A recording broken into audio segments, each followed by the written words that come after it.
Episode 3 of the Fit Pro podcast. You're busy. When you wake up and you determine you want to be a fitness professional, it's not like you could have a long breakfast, then sit down reading the newspaper, then go for a long walk. It's like, yo, hours count. Time is money. You know, you wake up, you already slept 8 hours. You just have 16 hours left. Make the most of those 16 hours.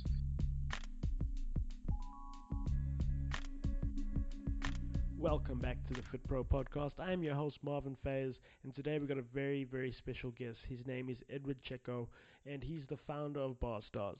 He's been featured in Men's Health, and he's been featured in Men's Fitness. His YouTube channel has over 100 million views, so he's quite a big deal in the space. Eduard, take a moment, let people know who you are, and then we'll get into the show. First, thank you for having me on. My name is Eduard Checo. I've started Barstarzz in 2009, but I've been training calisthenics since I was a kid of maybe 10 years. So for the last 17 or so, give or take years, I've been training. I started off with the basics of pull-ups, push-ups, dips. From there, I moved on to the more extreme part, which you see now with the muscle-ups, human flags. And around 2009, I decided to start recording what I was doing, and me and my friends came up with Barstarzz, and we started doing more classes outdoors and interacting with different people and trying to actively promote it. And then over the years, the videos have gotten very popular, and it's grown, and it's inspired millions of people. And that's who I am, and I guess what I'm most known for. Perfect, man. That was great. Now, calisthenics, that's actually really, I mean, it came out of nowhere from where I'm sitting in Australia. We didn't really notice it for a long time, but it has been around for a long time. So when did you start your calisthenics journey? I started at about 10 years old. I couldn't get the year, really. But I remember being a small kid, and my brother played football in college, so he would work out the weights, but he would be extra dedicated that after he came home from football training, he would continue to work out in the house.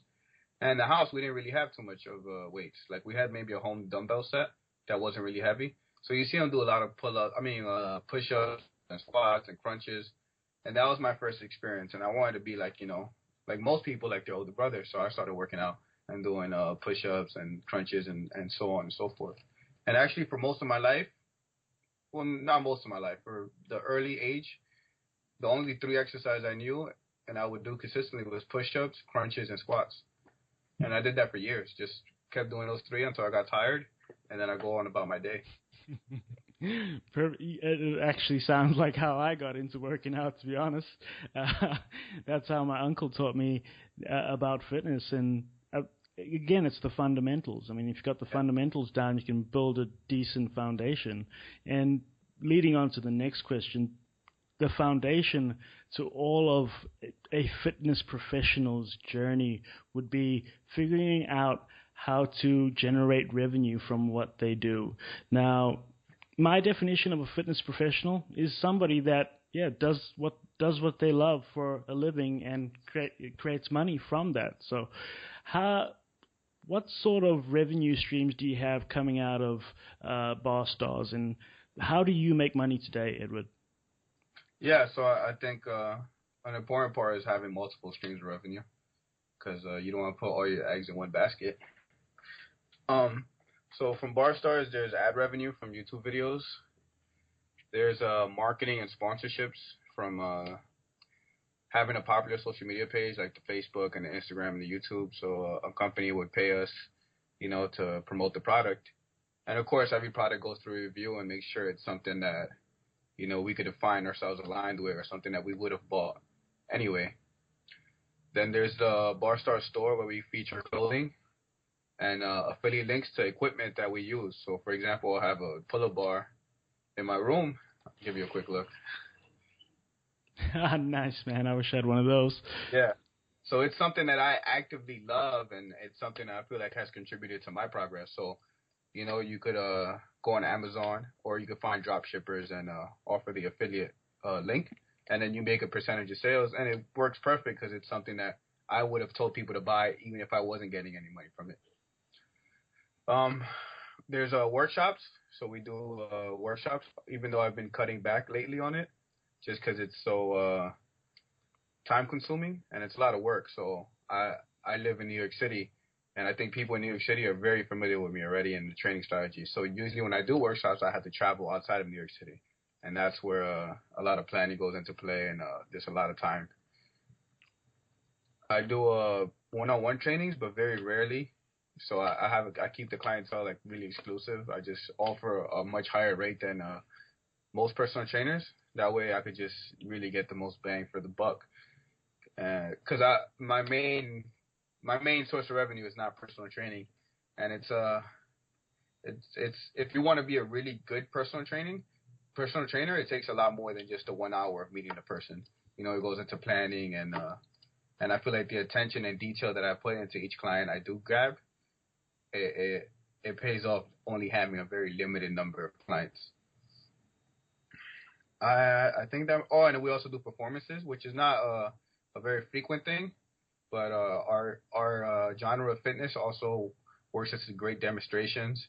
So we've been booked to be at fitness expos. We've been booked to be at street fairs, festivals, and we just give like a demo of what our skills look like. So we do a lot of freestyle.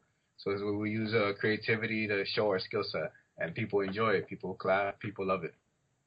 Man, I love it. Like, I watch your videos almost consistently every week, and man, you've got over 100 million views on YouTube. Does that make you sort of like a little bit of a celebrity in your hometown? Like, what goes on? Do people notice you when you walk down the street? It's funny. I've had that a couple of times, but on average, the place I get recognized the most is in a park. So let's say I go into a park and I'm not even working out, and I'm just like walking with street clothes, and I'm going through the park like maybe on a date. That's like the number one place for people to come up to me and go, "Hey, bro, I seen you on the Barstarzz videos." And it's always cool. You know, I've never had a bad experience with people that recognize me from YouTube. And I'm a pretty open person when you see me. So, you know, we get into a quick conversation. I always invite them to, we do a community class in New York City. So I always invite people there. Or if I'm traveling and we'll be doing a workshop, I invite people to the workshop.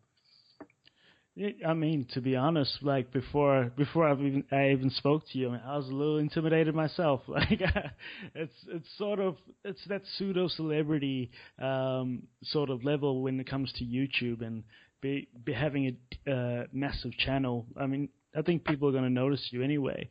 But you're, as a fitness professional, okay, you've been putting in work. You've been working hard since 2009 on your YouTube channel. You've been building your brand. Was there ever a point that you sort of almost gave up? Was there ever like that point? They say that if you've never thought of giving up, you're not trying hard enough. I don't know. I can't fully agree with that saying, because I've never really wanted to give up. I've always gone really hard. But I would say my low point, not as far as giving up, was more like, and I feel like now, maybe like last yearish, like I made an effort to stop working as hard, you know, because when you have that dying hunger of being an entrepreneur or just building something great, even if it's just no financial gain behind it, you kind of just like obsess over it.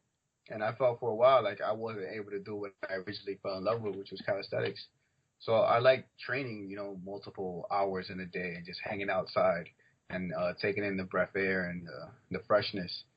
And if you're just trying to work and you're just trying to build, and, you know, very rarely does that coincide with just training, you know. So I was having short trainings, and if I traveled a lot, it was very infrequent training, and I couldn't like really focus on what I wanted to do or what I wanted to learn. So, yeah, I'd say my lowest point would be kind of that, just overworking and not really doing what I really fell in love with. So it's okay to make a little less money or a little less progress or a little less growth as long as you're still happy. So now I'm in a place where I'm traveling less, I'm focusing more on myself, I'm training hard, and I'm doing the things I really like while still having a healthy balance of work. You hear that, listeners? Happiness is the key. And it is a grind when you're trying to do something that not many people are doing, when you're trying to be a professional, when you're trying to make it your life. sometimes we get obsessed with we get obsessed with business. We get obsessed with working really hard. It is absolute grind. Now, a little bit change in subject. What was the moment that made you decide, man, I want to build a brand around calisthenics? It's hard to pinpoint a particular moment, but I know when I seen, because I trained calisthenics before I knew what YouTube was. Before I was even really really good with, let's say, the internet. So I wasn't so internet savvy. And then my friends, actually going back to the beginning of the story, my friends learned to calisthenics on their own. The way they learned through it was through YouTube videos. So they seen some of the older groups, something like Bartenders, and they were like, oh, wow, look, you know. And then they showed me what they were practicing, and I was like, oh, I've been doing that for years. So once I discovered like how to even get to YouTube.com and then type in like bartenders and actually that was the first with bartenders, and then you see like all the related videos and etc. I've seen that so many people was intrigued by it. So for me, I didn't think it was, you know, like I thought it was something cool, but I didn't think it was cool, like that cool. Like I didn't think people would make a video of it. I just thought like, okay, this is cool. You know, I could learn how to muscle up. I could go, you know, left to right on the pull up. And then I seen like this whole world, and it was like all these views and all these comments, and I seen like these guys were like miniature celebrities, I guess. And it was like, wow, you know, like there's actually people actually care about this, you know, like people actually want to know this, want to learn this, and that's what inspired me. Like, yo, maybe I could do something from this. So I invested the little money I had into a camera. I had a friend build me a computer from like used parts, and then from there I learned how to edit. I learned how to film, and then I just started putting content together. Awesome, man! Like that is the definition of just seeing something and realizing that this could be bigger than it is. And yeah, exactly. I think my first encounter with calisthenics was one of your videos. I think it was that Hannibal for King one, from about 4 years ago. That dude made me go, holy shit, I want to do calisthenics. But obviously you've met him, right? Yeah, he's one of the older. When I was talking about going on YouTube and seeing videos from people that were on YouTube before, he was one of the guys that I've seen. He was on YouTube, I think, before the first Barstarzz video. And it was something, when I finally started making videos more consistently, and I felt like I was a better grasp of how it works, I reached out to him, and I got him on the channel, and he offered his workout routine as well. It was like your first viral video where people really started to notice your channel. No, I think, it's hard to say because all the viral videos happened in like a short time. So yeah, there was the Hannibal for King series. There was a workout routine where I show people how to do more pull-ups. There was the tournament coverage of the World Championship. And I think those 3 videos happened around the same time, and they all went over 1 million views.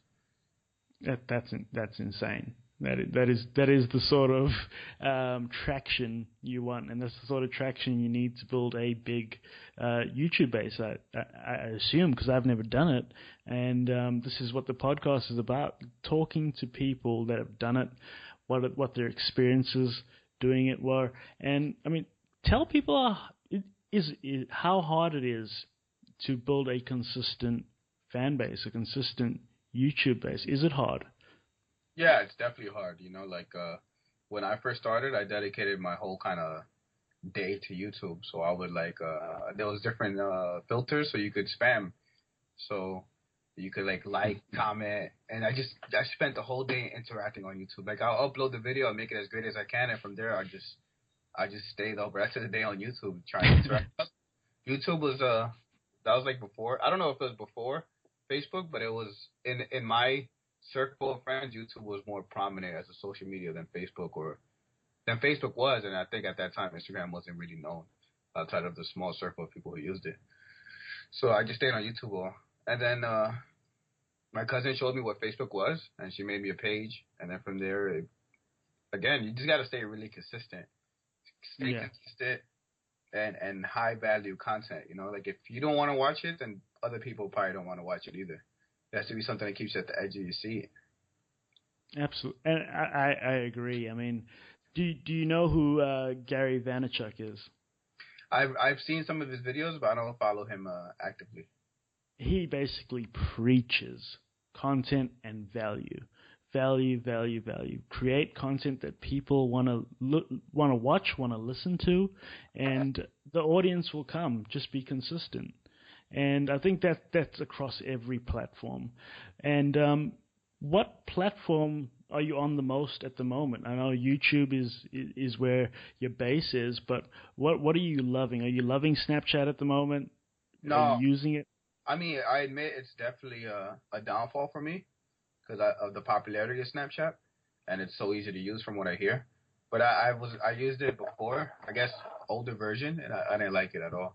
So yeah, Snapchat is not. I don't like it personally, but it is a value of your business, and maybe someday I'll start one. It's great, man. It's great. Then you can add me in. We can be friends from across the world. It'd be awesome. Yeah. And would you say, look, the impression I get from a lot of the calisthenics videos out there on YouTube, and I think the impression a lot of listeners do get is that, man, these guys look tough. These guys look mean. Like, what is the actual truth behind it all? Like, when you hang out with all these athletes, these monsters that are swinging on these bars, like, are they friendly? Like, from somebody looking in, are they inviting? So for anybody that's wanting to get into calisthenics, could they approach a group of guys that are doing muscle-ups and pull-ups and be like, yo, I want to try? I think when it first started, it was definitely rougher and more urban. Like when you see the old videos in New York City and just dudes like straight jeans and Timberlands working out. Straight out of prison. It literally looks like that. Yeah, it was intimidating to look at. But I think now that it's grown, it's more of a... What I get, like the average person that does it now is more like hipsterish. You know, so yeah everyone's more inviting. And I know when we do our group classes, it's people from all over the world and different communities, you know, and everyone's friendly, everyone's open. So it's definitely not like it used to be. Yeah, look, it definitely, I mean, when people look at the fitness industry as a whole, and you see, from my personal experience of being a personal trainer, when you go into the gym and you see the big guy, you see the ripped guy, you see the girl that's just super fit, they sometimes have that resting bitch face where it's almost like, don't come near me. But 9 times out of 10, like, these people will just give you knowledge for free. They'll just teach you, because that's how we are. Now, a little bit of business advice here. What is the best advice that you can give anybody looking at starting on becoming a fitness professional in this space? The best advice, I think, give consistency and high valued content. I think the internet's a new day and age. Even if you just want to be let's say your goal is a local personal trainer, even social media could help you get that. And it's about using it as a smart tool, instead of just posting your personal life, or maybe you could make separate accounts, but not using it as an advertising tool. That's a key component of making your business grow. Smart advertising using social media, putting this high value, giving some free information that people can apply to their lives, and how do you say? I can't find the right words for it, but establish yourself as the expert that people go to, you know? So if people know, all right, he puts out this fitness content and the way it sounds great, you know, I applied it to my life and it worked, then you become the go-to guy for fitness, you know, and that person might refer to you to someone else. And then even if you're just trying to get personal training clients, you get clients. If you're trying to get customers, you get customers. It's all about establishing yourself as the authority, the go-to for this field, which is fitness. Or if you have a fitness niche, then it will be for that niche. That is some of the best advice I've heard on this podcast when it comes to surviving in the space, when it comes to starting in the space, especially if you haven't been in it. If you're in an office job and you're going to become a personal trainer, for example, it's a different type of field, man. It's a different type of value that you got to be projecting on. And if you want people to consistently look at you as the expert, man, you got to get good at it. And you are obviously good at calisthenics, and that's why people look to you for professional advice. Now, I think we've come too close to the end of today's podcast, but I'm going to hit you with a surprise. We're going to do what's called a speed round. Cool. Okay?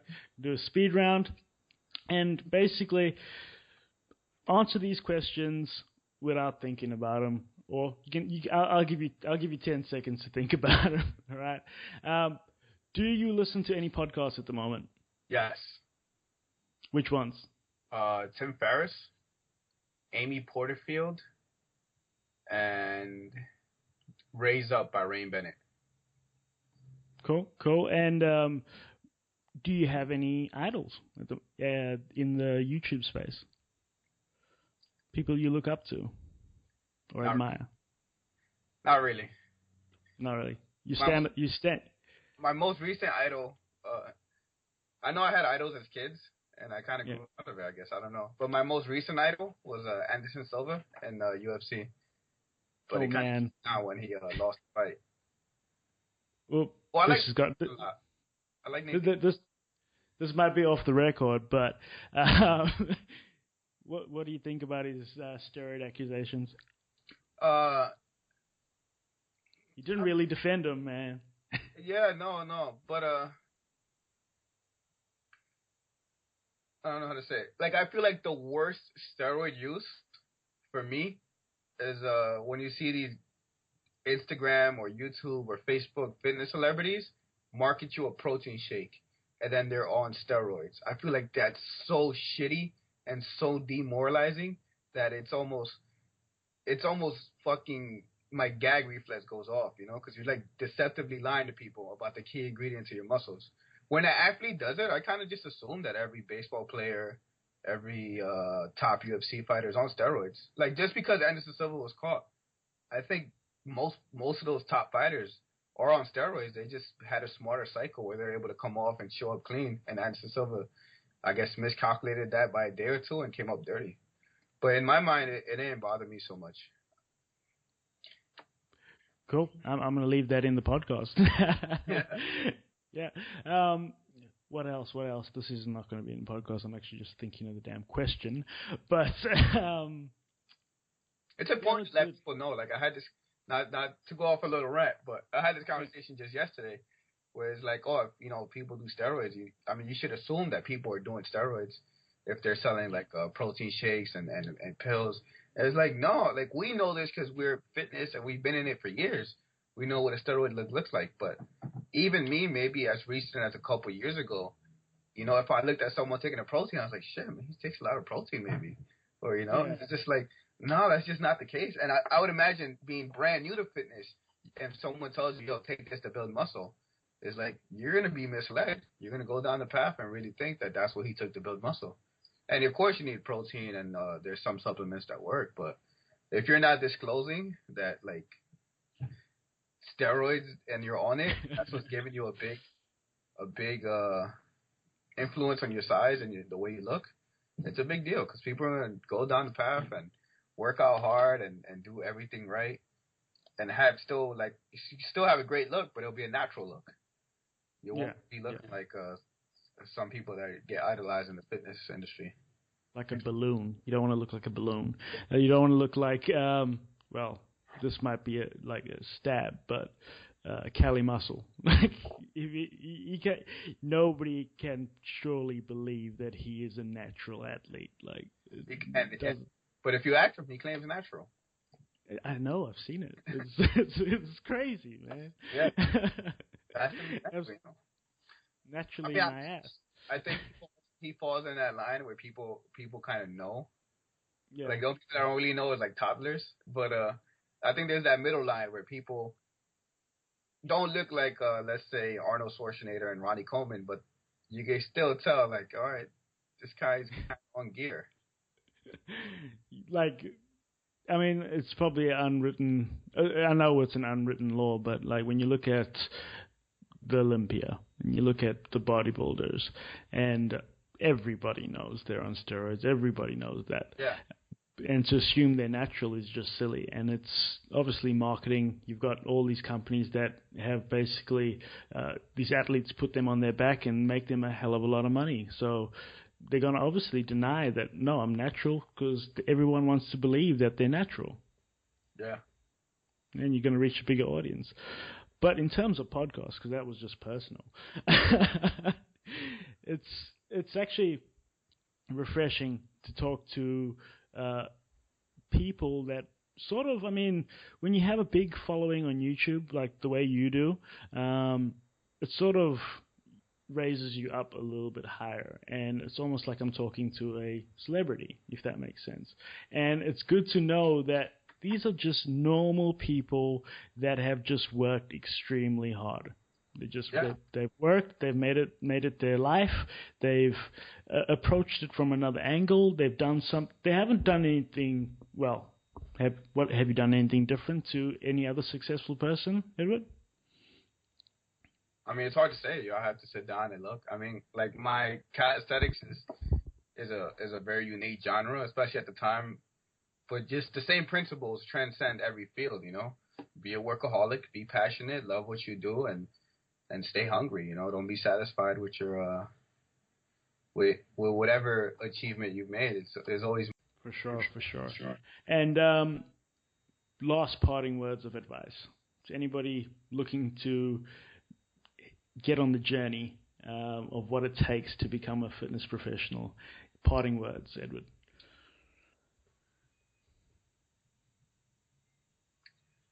Stumped him. Stay busy. yeah. Stay busy. Just stay busy. When you wake up and you determine you want to be a fitness professional, it's not like you could have a long breakfast, then sit down and read the newspaper, then go for a long walk. It's like, yo, hours count. Time is money. You know, you wake up, you already slept 8 hours. You just have 16 hours left. Make the most of those 16 hours.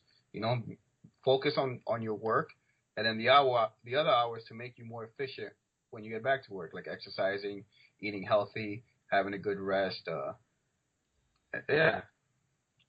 Stay busy. Stay busy. Stay hungry. And where can all the listeners find you? If they want to get a hold of you, what are some of your details that they can get a hold of you at? Cool. My personal Instagram is at Barstarzz, EDBARSTARZZ. And then all the other social media pages are under Barstarzz. So it would be official Barstarzz on YouTube, Barstarzz on Facebook, and Barstarzz on Twitter and Pinterest. 2 Z's at the end. 2 Z's. Barstarzz with 2 Z's. And that is the end of today's show. Thanks for tuning in again to the Fit Pro podcast. Remember, new episodes come out every Tuesday and Friday. If you want to watch it online, head to fitpropodcast.com. But we're also available on iTunes, Stitcher Radio, and TuneIn Radio. So we're making some moves. Remember, if you want to get a hold of me personally, it's marvinfitpro@gmail.com. And I look forward to seeing you on the next episode. Peace.